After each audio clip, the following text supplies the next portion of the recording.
সুপ্রভিয়াস আসসালামু আলাইকুম। মৃধা মিডিয়ার পক্ষ থেকে আপনাদের চমৎকার একটি নিউজ নিয়ে আপনাদের সামনে হাজির হয়েছে। আর সেটা হচ্ছে ইউলিস সম্প্রসারণের ফলে মানুষ এখন মুক্ত বাতাসে সুস্থ নিঃশ্বাস নিতে সক্ষম হচ্ছেন।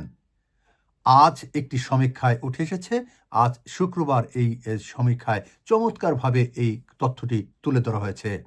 সুপ্রিয় ভিউয়ার্স, আপনারা জানেন যে ২০২৩ সালের মাঝামাঝি ইউলিস সম্প্রসারিত হয় এবং তখন লন্ডন মেয়র সাদিক খান অনেক প্রতিবাদের মুখে পড়ে, অনেক বাধার মুখে পড়ে, তার বিরুদ্ধে অনেক মিছিল, মিটিং এবং প্রতিবাদ হয়েছে, কিন্তু তিনি পিছুপাট হননি। তিনি বলছেন যে লন্ডনবাসীকে সুরক্ষা দেওয়া তার দায়িত্ব।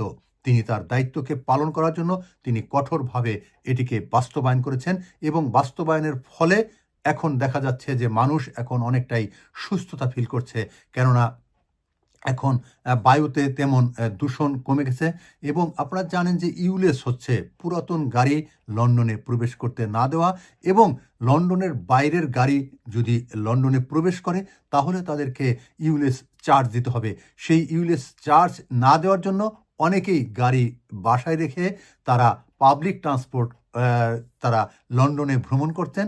এর ফলে অনেক বায়ু দূষণ কমেছে। এই বায়ু দূষণের ফলে বিশেষ করে ফুসফুস ক্যান্সার এবং ছোট ছোট বাচ্চাদের বিভিন্ন ক্যান্সার থেকে তারা মুক্ত পাচ্ছে এবং আপনারা জানেন যে এখানে আপনার চিকিৎসার সেবা অনেকটাই দুর্বল হয়েছে। সেই সকলের প্রচেষ্টায় এখন অনেকটাই আবার ফিরে আসতে শুরু করেছে। সুপ্রিয় ভিউয়ার্স, এই খুশির খবরটি হচ্ছে যে ইউলিস সম্প্রসারণের ফলে অর্থাৎ পুরাতন গাড়ি এখানে আর প্রবেশ করতে দেওয়া হবে না এবং সেই সাথে বায়ু দূষণ যেসব গাড়ি আছে সেই সব গাড়িও এখানে প্রবেশ করতে পারছে না। বাইরের শহরের গাড়ি এখানে প্রবেশ করতে হলে তাদেরকে ইউলিস চার্জ দিতে হয়, সে কারণে তারা পাবলিক ট্রান্সপোর্ট ব্যবহার করছে।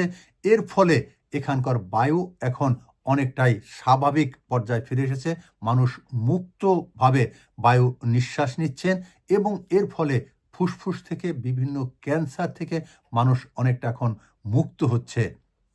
সুপ্রিয় ভিউয়ার্স, সাদেক খান বলছিলেন কিংবা অন্য একটি গবেষণায় উঠে এসেছিল লন্ডনের যে অবস্থা শুরু হয়েছে অর্থাৎ বায়ু দূষণের ফলে এখানে বসবাসের অযোগ্য হয়ে পড়েছিল।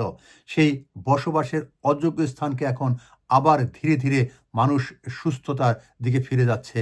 তবে ইউলিস সম্প্রসারণ করার জন্য এখন গবেষণা যেটা উঠে এসেছে শুধু লন্ডন নয়, লন্ডনের বাইরেও এই ইউলিস সম্প্রসারণের চিন্তা ভাবনা করছেন। এর ফলে মানুষ অনেকটা সুস্থ হবে, এটাই বলছেন গবেষকরা। সুপ্রিয় ভিউয়ার্স, আপনারা সবাই ভালো থাকবেন, সুস্থ থাকবেন এবং সবসময় স্বাস্থ্যের প্রতি যত্ন রাখবেন। আজকে এ পর্যন্তই, আবার কথা হবে, দেখা হবে। সে পর্যন্ত ভালো থাকুন এবং যারা এখনও মৃধা মিডিয়াকে সাবস্ক্রাইব করেননি তারা সাবস্ক্রাইব করুন, আমাদের সাথে থাকুন। নতুন নতুন আপডেট নিয়ে আপনাদের সামনে হাজির হব। আজকে এ পর্যন্ত বিদায় নিচ্ছি। আমি মোহাম্মদ রেজাউল করিম মৃধা।